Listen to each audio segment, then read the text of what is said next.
Samantala ngayon, meron na tayong mga AI, meron na tayong mga other things na pwede nating gamitin, no? Online, marami na ring mga mentors ngayon. Kaya faster na sa inyo, hindi na kailangan ganun katagal.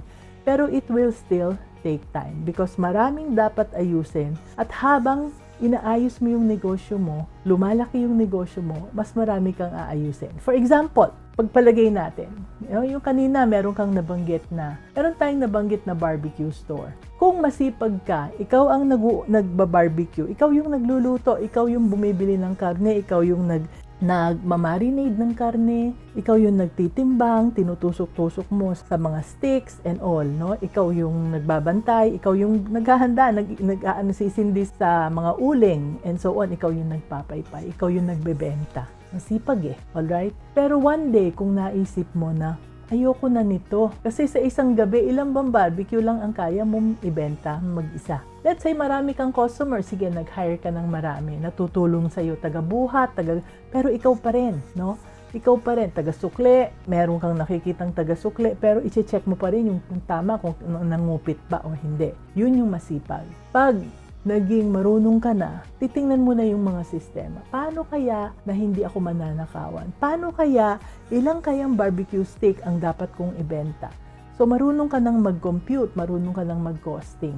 So, doon, dahil marunong ka na, natuto ka nang mag-delegate ng tama sa mga tao mo para hindi na kailangang ikaw lang. For all you know, doon sa kabilang talipapa, magbubukas ka rin ng another barbecue stand. Tapos sa kabilang barangay, may barbecue stand ka rin. Ngayon, paano mong ma-check yung inventory? Paano mong makikita kung ilan yung nabebenta nila? Paano mong makikita kung maayos yung luto? May mga sistema yan. Kaya habang pinag-aaralan mo yung mga sistema na yan, ang dami mong natututunan, no? Marunong papunta sa maayos. So, aayusin mo na yan for all you know, for each barbecue stand. Kung kumikita ka lang ng 500 pesos a day, 500 pesos na malinis, no? After paying the employees, after paying for the meat, 500 pesos per day, kung 10 ang barbecue stand mo, that is 5,000 pesos a day. Hindi mo kikitain yan sa trabaho.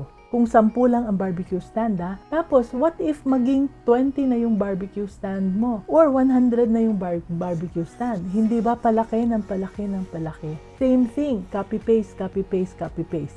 As long as meron kang sistema, hindi kailangang malaking-malaki ang negosyo. Pwedeng maliit, basta ika-copy-paste. Still doing everything yourself because you just can't trust anybody else to get it right? Anak, ang problema hindi yung team mo. It's that no one ever showed you how to grow them. Grow Your People Pinoy is a book that gives you a simple step-by-step framework for hiring, training, and leading a team that actually works without the burnout, the drama, or the endless, sige na, ako na lang. Because your business will only grow as much as your people do. Kaya get your copy now, anak. The link is in the comment section.